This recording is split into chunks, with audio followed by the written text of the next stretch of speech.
Hey, if you see a sign like this, it might be your sign to donate blood. And they're pretty pleased with the turnout they had at the Ukrainian Cultural Center in Bellevue, where about 30 people donated blood for a drive that was planned a couple of months ago, but just happened to fall at the perfect time. So here's the thing. The American Red Cross has declared an emergency over a nationwide blood shortage. They say it dropped by about 25% last month. We call it critical gap. And so basically that means that our patient needs and the amount of donors that are coming in is not matching. So we have this big gap that's happening. We don't really know why. There's just been kind of like a downtrend since May. Not a huge concern for the big hospitals right now. Harborview has plenty of supplies, Seattle Children's too, but they are keeping an eye on it. If donations don't pick up, and they're often slow in the summer, it could become an issue. Also worth mentioning that Bloodworks Northwest, which is a primary supplier of blood, has issued what they call a code red. So this is happening all over the place. Right now, hospitals say they're in good shape, but we'll see what happens. I'm in Tacoma outside the courthouse with an update to a case we first told you about July 15, 2024. Now, 2 years later, there's an arrest in the case. That's because a ballistics investigation has just been completed and a man has been charged with second-degree murder and reckless driving. Detectives called that man, Chasten Files, and asked him to turn himself in. He did so. Now, the allegations in the court documents is that Files had tracked down his girlfriend and Sean Miller at a pub along Tacoma's waterfront. He saw them both and they got in their car, they took off. He followed, according to investigators. He forced them to stop, according to what police are saying in their report. And when Miller got out, he says that Miller punched at him and hit him with the butt of his gun. And then Files took out his own weapon and fired several shots, killing Miller. This is the Darrington, Washington Community Center. It is home to the high school basketball team and pretty much all of the teams here. It's also home to the graduation, high school dances and proms. It's also home to community dinners, funerals.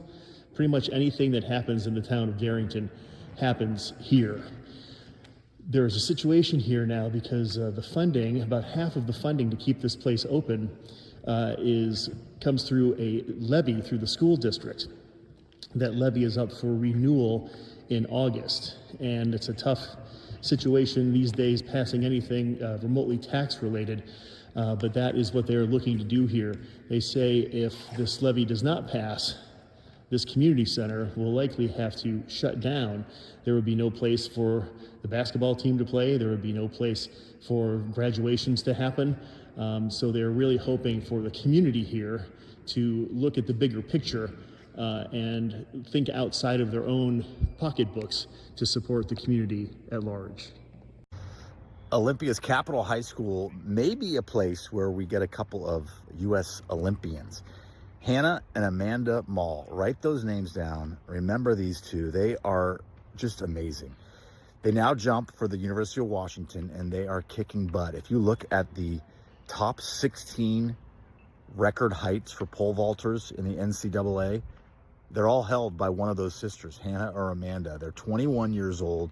They got their start here at about 7th grade when a track coach noticed they had some potential, and he convinced them that they could reach these lofty goals, and he's amazed by them. We got a chance to meet Coach Mike Strong when he was out here coaching with the girls before they headed to an international tournament that was last Friday in Monaco. Some of the best pole vaulters in the world were there. Amanda got 2nd place.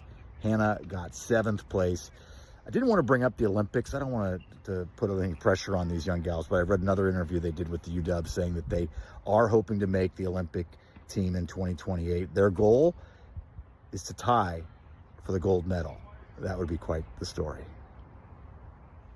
A 6-year-old boy named Killian has died after a day at the beach took a devastating turn. On July 8th, his parents say he was playing around a driftwood fort at Little Squalicum Beach in Bellingham, Washington, when a log came down on him. When the log started to fall, he tried to turn and run, and he got a 200-pound driftwood log to the back of his head and was pinned on the left side of his body. His heart had stopped and was not beating on his own.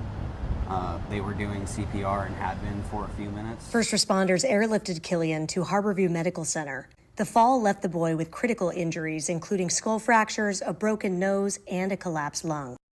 Killian died 4 days later. A GoFundMe has now raised nearly $40,000 to help support his family. Killian's mom sent King 5 a statement over text tonight saying, "It's been a very tough day and we're struggling. We'd like to give huge praise to the team of nurses and doctors at Harborview, especially those in the PICU, for all their efforts to help our son. Even though the outcome isn't what we had hoped, they did everything they possibly could to save him."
'71-year-old Naru Khosla is best known for her leadership in education, philanthropy, and being a scientist.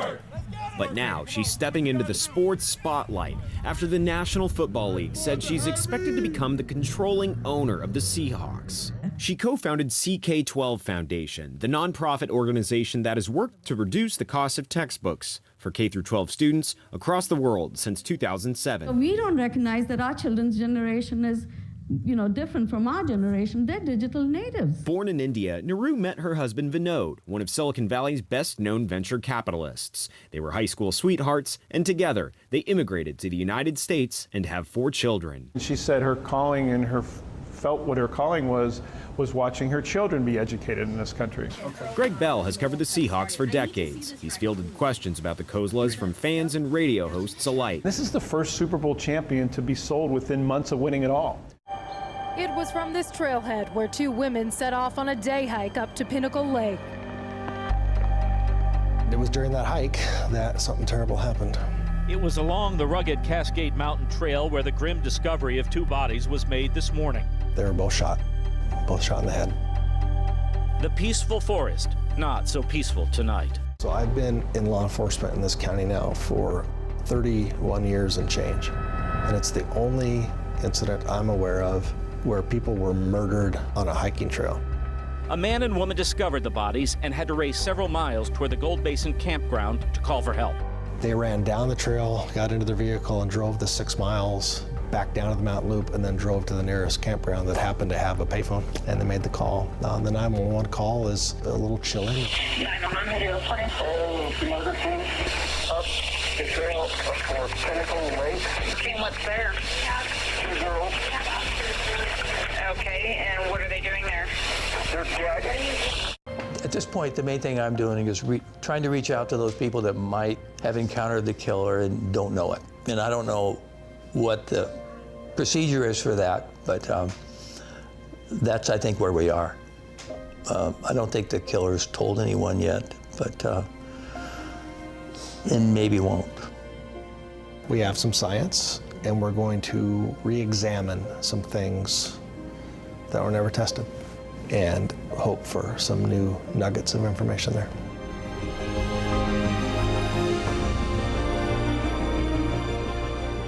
We may lose time to prosecute somebody. We may lose time to put somebody away in prison, but we never lose the time to tell a family the answers they've been seeking. I know you miss them dearly, and I know you want this solved. Yeah, I mean, that won't bring him back, but it's another step. It's another step. On June 27th, ICE arrested a man as he was on his way to work with his 14-year-old son in the car, and the 14-year-old recorded this video. Oh, what the hell, bro? Ezekiel? Who are you? We're with immigration. We have a warrant for your arrest. Shortly after this arrest, Ezekiel Jr. was able to call his mom, and she came to pick him up, and she asked agents why they were detaining Ezekiel Sr. They again said that they had a warrant for his arrest, but the mom says that she never got to see this warrant. Ezekiel Sr. is a 37-year-old contractor. He's currently detained at the ICE detention center in Tacoma. He is a father of 4, and he has been in the United States for a long time. His wife says that he has a juvenile record from his teenage years, and he did serve time for that already, and he hasn't had any more legal problems for the past more than 20 years. And she says the kids tell her that they're afraid every day, even though she and all 4 of her kids are U.S. citizens. Instead of the King News Desk, I am on site at SR3 in Des Moines, where I'm going to be taking you behind the scenes to look at some rescue harbor seal pups. If a harbor seal pup in the Pacific Northwest needs rehabilitation, it comes here to SR3 in Des Moines, the region's only marine animal hospital caring for these young patients. So SR3 is the first and only marine animal hospital in the Pacific Northwest. So here we're able to care for sick, injured, abandoned harbor seal pups, but also larger animals like you may have heard our sea lion. Caring for each seal takes months of around-the-clock attention before they're healthy enough to return to the ocean. Typically rehabilitation is about 2 to 3 months. The work also depends on hundreds of volunteers helping care for every patient each day. So we're very grateful to our volunteers that keep this place running. But we do make sure people understand when they're coming into this. This is not about cuddling baby seals. This is about making sure they've got a clean environment, that we're healing their wounds and getting them back out to the ocean as soon as possible. NOAA's Climate Prediction Center just came out with their forecast for the coming winter for El Nino, and now they're 100% sure we're going to have an El Nino, plus the fact they have a high probability it's going to be a very strong El Nino. In fact, perhaps one of the strongest since they started keeping accurate records back in 1950. Just a reminder, El Nino refers to abnormally warm sea surface temperatures across the tropical Pacific that can have effects on the winter weather along the west coast of North America, including the Pacific Northwest. You can see from this chart that NOAA thinks there's a 100% probability of being in El Nino conditions all the way into at least the early part of spring next year. In fact, NOAA says there's an 81% chance that there will be a very strong El Nino for October through December, and you can see the high probability of that strong El Nino continuing into the first part of next year. So what does this mean for our winter weather? Well, if we look back on the 3 strongest El Nino events in the past since 1950, they did not behave like typical El Ninos. On average, El Nino favors warmer than normal and most often drier than normal winters in the Pacific Northwest. However, in previous very strong El Nino winters, they all ended up being warmer than normal and having near normal to greater than normal precipitation. But not surprisingly, they all had below normal snowpacks in all but the highest elevations. These very strong El Nino winters also had frequent occurrences of flooding. But remember 2 things about El Nino's effects on the Pacific Northwest weather. First, El Nino only seems to significantly affect our weather from late fall to early spring. And secondly, the occurrence of El Nino does not guarantee any particular type of weather. It simply increases the chances that a certain type of weather pattern will occur. However, to quote NOAA's Climate Prediction Center, stronger events like very strong El Ninos can more significantly tilt the odds in favor of the expected outcomes. It's important to note that Super El Nino is not an official NOAA classification, but it's used frequently in the media and also by researchers. So if you do hear the reference to a Super El Nino, it's basically what we're talking about here, the very strong El Nino. We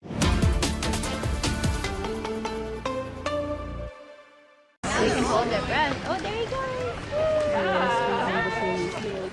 The Point Defiance Zoo's baby Magellanic penguin chicks took their first swim alone Tuesday after trading their baby floof for waterproof feathers. Chimmy, Churi, and Malbec were born in May. They were named after traditional food and drinks from their native range of Argentina and Chile.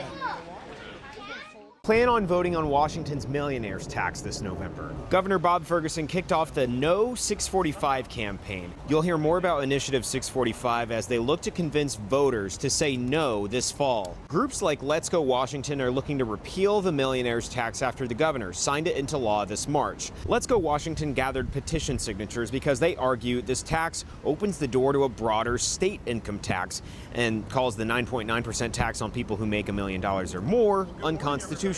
If there's enough, you'll be asked to vote this November. Yes repeals it, no keeps it.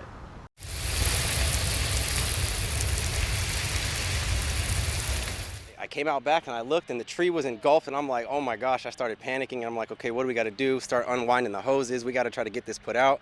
Luckily the fire crew and they showed up in time so that our property didn't burn down, but had they not shown up, it would have been a different outcome.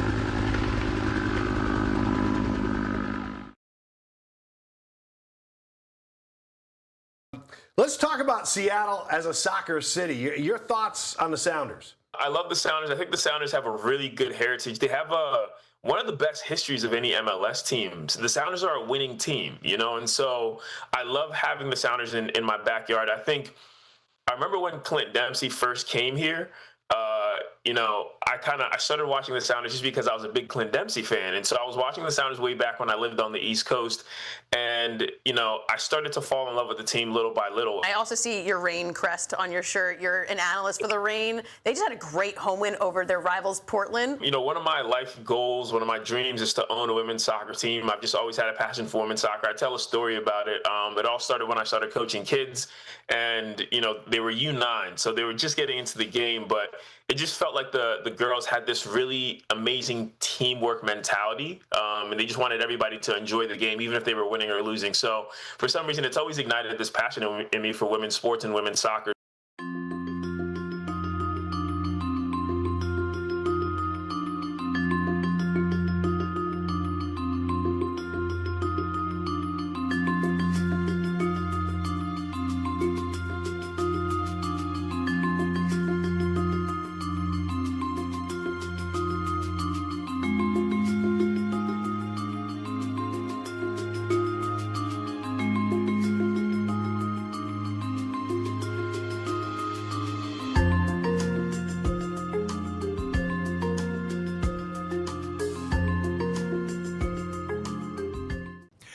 He was behind bars, but that did not stop him from committing crimes against veterans of all people.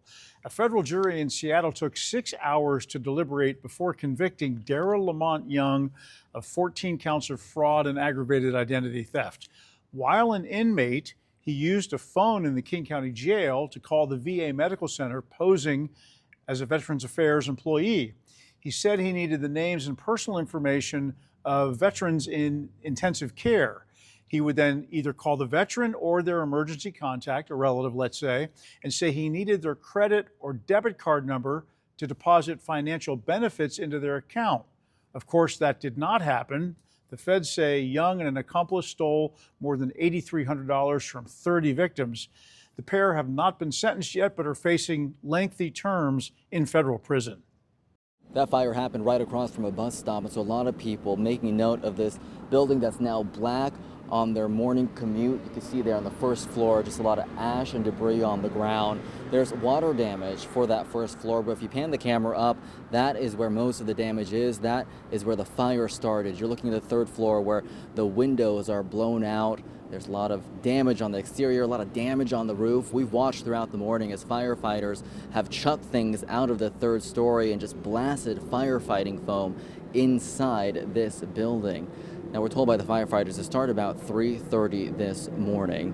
When they arrived, just a lot of flames from the third story, but they got it under control in about an hour. When they did, they checked the building. They say they found no one inside and there are no reported injuries. We spoke to the landlord, who says there are about 15 tenants in the building in total. He is calling this an accident. The fire investigators said it's not.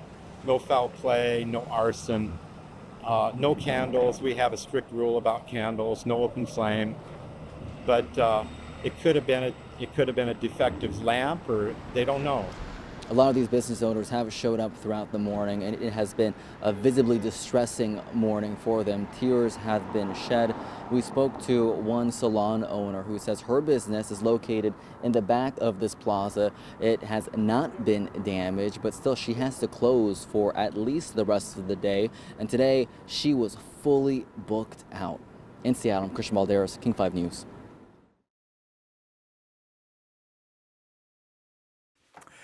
What is expected to be a lengthy trial begins Monday, July 13th in King County Court.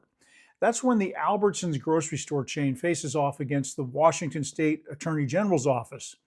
The AG sued the grocery chain for allegedly ignoring warning signs that it was dispensing opioids to drug addicts. The AG says in a 16-year period, Albertsons dispensed more than 641 million opioid pills. That's in Washington alone. It says the company failed to resolve so-called red flag warnings that drugs were being misused as is required by law. In this state, more than 26,000 Washingtonians have died from opioid overdoses, and authorities say Albertsons, Safeway, and Hagen, all owned by the same company, illegally filled red flag prescriptions more than 6.5 million times. Albertsons is fighting these claims in a trial that's expected to last here in King County until September.